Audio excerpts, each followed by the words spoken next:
Hello friends, मैं हर्षिता शुक्ला आप सभी लोगों का हर्षिता क्लासेस में बहुत बहुत स्वागत करती हूँ। फ्रेंड्स, आज मैं यूपी डीएलएड फोर्थ सेमेस्टर के मैथ्स विषय से करड़ी जो आपका चैप्टर 1 है उसका पार्ट 2 लेकर के हाजिर हुई हूँ। चैप्टर 1 मैंने अपने चैनल पर अपलोड कर दिया है उसका वीडियो। आप लोग अगर अभी तक नहीं देख पाए हैं तो बिल्कुल उसका लिंक मैं इस वीडियो के डिस्क्रिप्शन में डाल दूंगी, आप लोग जरूर देख लीजिएगा। और यहाँ पर हम लोग बात करेंगे पार्ट 2 की। तो फ्रेंड्स, पार्ट 2 के अंतर्गत जो पहला प्रश्न मैंने लिया है वह लिया है 243 होल पावर 3/5 मतलब 243 होल पावर 3/5 को सरल कीजिए। ठीक है, तो देखिए इस क्वेश्चन को किस प्रकार से सॉल्व करेंगे।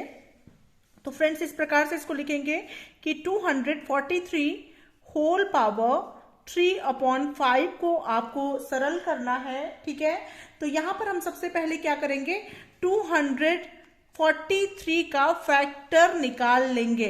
ठीक है, फैक्टर किस प्रकार से निकालेंगे, यहां पर 3 है तो यह 2 से तो जाएगा नहीं। सबसे पहले सबसे छोटे नंबर से हम करते हैं, तो यहाँ पे 3 से ये जाएगा, 3 8 जा 24, 3 1 जा 3। उसके बाद फिर 3 से जाएगा, 3 2 जा 6, 2 8, 3 7 जा 21। फिर 3 से जाएगा, 3 9 जा 27। फिर 3 से जाएगा, 3 3 जा 9।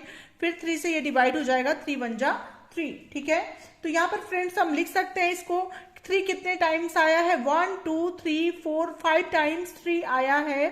तो इसको लिख सकते हैं 3 to the power 5 और होल पावर 3/5। ठीक है, इस प्रकार से हम लिख सकते हैं।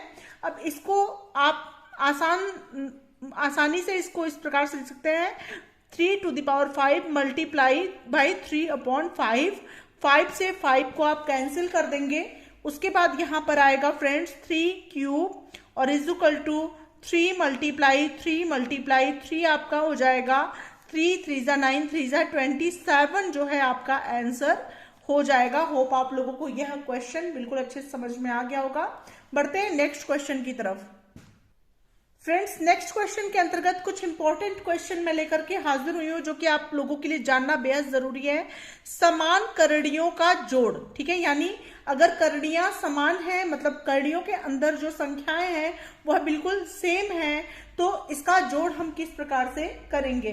तो फ्रेंड्स, यहां पर भी आप देख सकते हैं √3 है प्लस 2√3 प्लस 4√3। ठीक है, तो फ्रेंड्स यहाँ पे हम √3 को कॉमन ले सकते हैं क्योंकि यह तीनों में है। ठीक है, तीनों में √3 है इसलिए √3 आपका कॉमन हो गया। और यहाँ पे आया 1 प्लस 2 और प्लस 4 आया आपका। और उसके बाद आप लिख सकते हैं 4 2 6 1 7। ठीक है, तो यह हो जाएगा आपका 7√3 और यही हो जाएगा आपका आंसर। होप आप लोग को ये क्वेश्चन भी समझ में आ गया होगा। नेक्स्ट क्वेश्चन की तरफ बढ़ते हैं फ्रेंड्स। क्वेश्चन नंबर 2 है समान करणियों का घटाओ। ठीक है, समान करणियों का घटाव जो है वह किस प्रकार से निकालते हैं। तो यहाँ पे 8√3 है माइनस 4√3 है। √3 आपका कॉमन हो गया और ये हो गया आपका 8 - 4। ठीक है, तो इक्वल टू हो जाएगा फ्रेंड्स 4√3 और यही हो जाएगा आपका आंसर। होप आप लोग को ये प्रश्न भी समझ में आ गया होगा। नेक्स्ट क्वेश्चन की तरफ बढ़ते हैं फ्रेंड्स। अगला क्वेश्चन नंबर 3 है आपका समान करणियों का गुणन। ठीक है, समान करणियों का गुणा किस प्रकार से करेंगे। तो फ्रेंड्स, एक बात आप लोग बिल्कुल ध्यान दीजिएगा कि अगर करणियां सेम है, मीन्स √3 मल्टीप्लाई 2√3 है, तो √3 और √3 मल्टीप्लाई √3 इज इक्वल टू हो जाता है आपका 3। ठीक है फ्रेंड्स, ये जब √3 का स्क्वायर यानी √3 ही 2 बार मल्टीप्लाई हो तो उसकी वैल्यू 3 आती है। तो यहाँ पे फ्रेंड्स 4 का हम 2 में मल्टीप्लाई करेंगे तो 4 2 हो जाएगा आपका 8 और उसके बाद आपका √3 मल्टीप्लाई √3 इज इक्वल टू 3 और 8 3 हो जाएगा आपका फ्रेंड्स 24 और ये आपका हो गया आंसर। ठीक है, नेक्स्ट क्वेश्चन की तरफ बढ़ते हैं।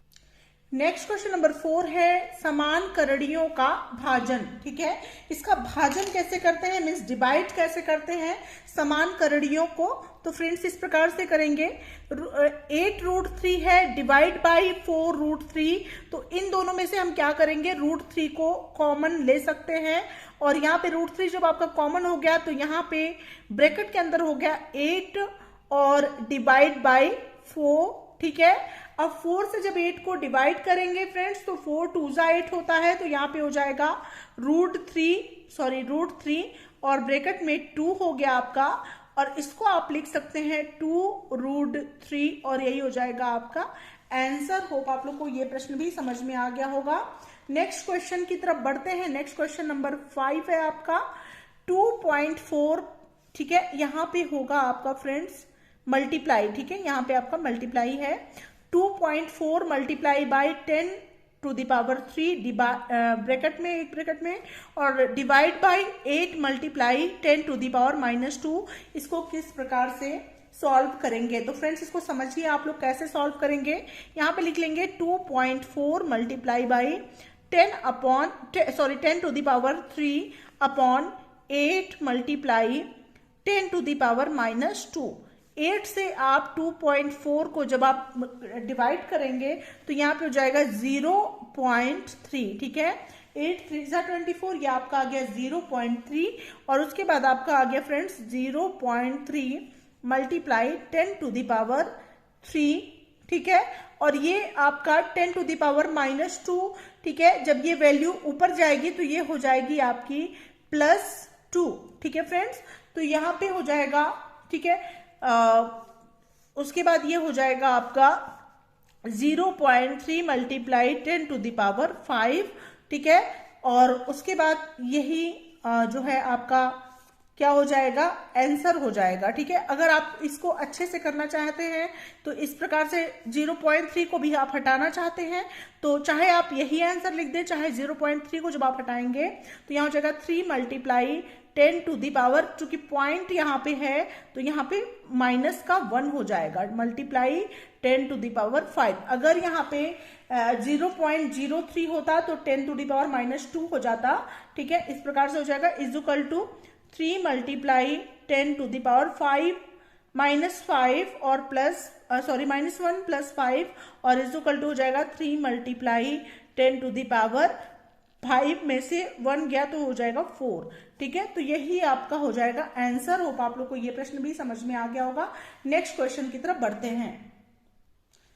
नेक्स्ट क्वेश्चन नंबर 6 है फ्रेंड्स 4√625 का क्यूब का मान निकालिए, ठीक है। तो इसको देखिए कैसे सॉल्व करेंगे। तो इसको आप इस प्रकार से लिख सकते हैं 625 और ब्रैकेट क्लोज 3/4 ऐसे आप लिख सकते हैं, ठीक है।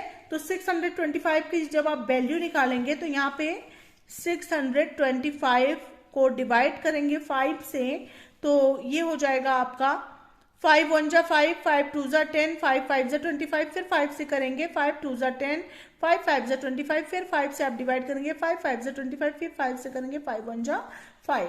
तो यहाँ पे हो जाएगा फ्रेंड्स 5 मल्टीप्लाई 5 मल्टीप्लाई 5 मल्टीप्लाई 5 और ब्रैकेट क्लोज 3/4 आपका हो जाएगा। उसके बाद आप लिख सकते हैं इसको 5⁴ मल्टीप्लाई 3/4, 4 से 4 आपका कैंसिल हो गया, ये हो गया 5 का cube equal to 5 multiply 5 multiply 5 equal to 125 और यही हो जाएगा आपका आंसर। होप आप लोग को ये प्रश्न भी समझ में आ गया होगा।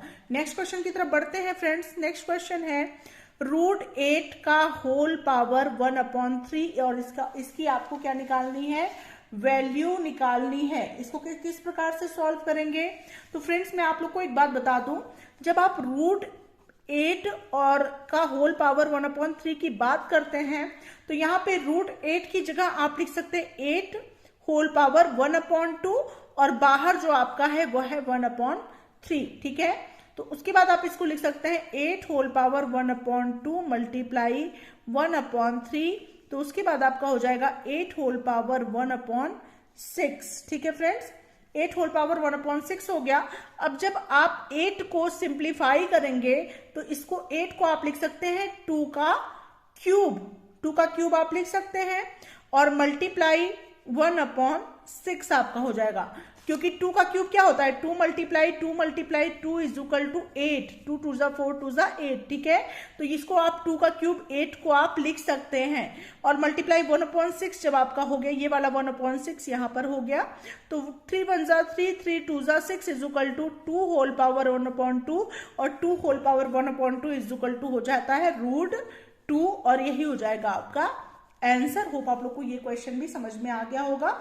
हमेशा ये ध्यान रखिएगा, किसी भी नंबर का होल पावर अगर 1/2 है तो उसको आप √2 या √4 √5 और √7 इस प्रकार से, जिसका भी होल पावर 1/2 है उसको आप इस प्रकार से लिख सकते हैं। ठीक है, नेक्स्ट क्वेश्चन की तरफ बढ़ते हैं। नेक्स्ट क्वेश्चन नंबर 8 है फ्रेंड्स, 32 होल पावर 1/5 का मान ज्ञात कीजिए। तो फ्रेंड्स जब 32 होल पावर माइनस का 1/5 है यानी 32 का रेसिप्रोकल हो जाएगा, यानी 32 हो जाएगा 1/32 और ये माइनस अब हट जाएगा, अभी हो जाएगा 1/5। ठीक है, होप आप लोग को समझ में आ गया होगा। यहाँ की अगर माइनस में घातांक होते हैं, एक्सपोनेंट आपके माइनस में होते हैं, तो उस नंबर का क्या करते हैं, रेसिप्रोकल कर देते हैं। मीन्स 32 को आप लिख सकते हैं 1/32 होल पावर 1/5। ठीक है, तो अब आप इसको किस प्रकार से सॉल्व करेंगे, 32 का आप फैक्टर निकाल लेंगे। 32 का जब आप फैक्टर निकालेंगे तो ये 2 से जाएगा, 2 1 जा 2, 2 6 जा 12, फिर 2 से जाएगा 2 8 जा 16, फिर आपका 2 से जाएगा 2 4 जा 8, फिर 2 से जाएगा 2 2 जा 4 और उसके बाद फिर 2 से जाएगा 2 1 जा 2। अब क्या हो जाएगा फ्रेंड्स, यहाँ पे 2 1 2 3 4 5 टाइम्स 2 है तो ये हो जाएगा 1/2। ठीक है, होल पावर 5 और बाहर हो जाएगा लार्ज ब्रैकेट के साथ 1/5। ठीक है, इस प्रकार से इसको लिख सकते हैं। अब ये इसको आप किस प्रकार से करेंगे फ्रेंड्स, सॉल्व 1/2 और होल 5 मल्टीप्लाई 1/5 हो गया, 5 से 5 आपका कट गया और ये हो जाएगा आपका 1/2 और यही हो जाएगा आपका आंसर। होप आप लोग को ये प्रश्न भी समझ में आ गया होगा। नेक्स्ट क्वेश्चन नंबर 9 की हम बात करते हैं। नेक्स्ट क्वेश्चन नंबर 9 है 2 टू द पावर -2 प्लस -2 का होल स्क्वायर का मान ज्ञात कीजिए। इस तरह के प्रश्न आपकी परीक्षा में जरूर पूछे जाएंगे, एक एक नंबर में यह प्रश्न जरूर आएंगे, ध्यान दीजिएगा। तो फ्रेंड्स 2 टू द पावर -2, मैंने एक क्वेश्चन में आप लोगों को बताया है, किसी का भी अगर संख्या का पावर माइनस में है तो उस संख्या का रेसिप्रोकल हो जाएगा, यानी कि 1 करके वो संख्या लिखी जाएगी। तो 1/2 का होल स्क्वायर आप लिख सकते हैं। ठीक है, या इस तरह से 1/2 का स्क्वायर कर सकते हैं यहाँ पे, और प्लस यहाँ पे हो जाएगा -2 का स्क्वायर, मतलब कि -2 मल्टीप्लाई बाई -2 हो जाएगा = 4 हो जाएगा। ठीक है, तो यहाँ पे प्लस का 4 हो जाएगा, यहाँ पे प्लस का 4 हो गया आपका। अब यहाँ पे हो जाएगा 1/2 का स्क्वायर मतलब 4 + 4 और = हो जाएगा 1 + 16/4। ठीक है, 4 4 जा 16 और 1 + 16/4 = 17/4 और यही हो जाएगा आपका आंसर। होप आप लोग को ये प्रश्न भी समझ में आ गया होगा। नेक्स्ट क्वेश्चन नंबर 10 की तरफ बढ़ते हैं। नेक्स्ट क्वेश्चन नंबर 10 है friends, a to the power -5 multiply a to the power -4 multiply a to the power -3 multiply a to the power -2 multiply a to the power 5 multiply a to the power 6 multiply a to the power 7 बराबर है। तो friends इसको क्या करेंगे, जब जो base जो है, बेस यानी आधार जब समान होता है यानी बेस सेम होता है तो एक्सपोनेंट आपस में क्या हो जाते हैं, मल्टीप्लाई की कंडीशन में जुड़ जाते हैं, डिवाइड की कंडीशन में घट जाते हैं। ये हमेशा ध्यान में रखिएगा। तो यहाँ पे आप देख सकते हैं बेस जो है वह सेम है, तो जो इसका एक्सपोनेंट है, ऊपर जो एक्सपोनेंट है वह क्या हो जाएगा, जुड़ जाएगा। तो फ्रेंड्स यहाँ जुड़ेगा तो यहाँ पे हो जाएगा a टू द पावर -5 और यहाँ पे हो जाएगा आपका प्लस, अगर करेंगे तभी प्लस माइनस माइनस ही होगा। ठीक है, यहाँ पे प्लस कर लीजिए, चलिए -4 और plus -3 plus -2 plus 5 plus 6 plus 7। ठीक है, अब इसको सॉल्व कर लीजिए, a to the power -5 plus minus -4 plus minus -3 plus minus -2 plus 5 plus 6 plus 7 हो गया। और उसके बाद ये आपका हो जाएगा a to the power 5 4 9 3 12 2 14 minus का 14 और यहाँ हो गया प्लस का 6 5 11 11 7 18 और यहाँ पे हो गया फ्रेंड्स 18 में से 14 जब आपका प्लस के 18 में से माइनस का 14 जाता है तो ये हो जाता है a⁴ और यही हो जाएगा आपका आंसर। होप आप लोगों को ये क्वेश्चन भी अच्छे से समझ में आ गया होगा। ठीक है, जब जब आधार समान होते हैं तो मल्टीप्लाई की दशा में घातांक यानी एक्सपोनेंट आपस में जुड़ जाते हैं, और वही फॉर्मूला अप्लाई करके मैंने यह प्रश्न सॉल्व किया है। सभी को नोट्स बनाते चलें, एग्जाम बहुत ही कम दिन से इस परीक्षा में, तो आप लोग अपनी तैयारियों में जुट जाएं। मिलते हैं नेक्स्ट वीडियो के साथ, तब तक के लिए thank you so much friends, thanks for watching my video.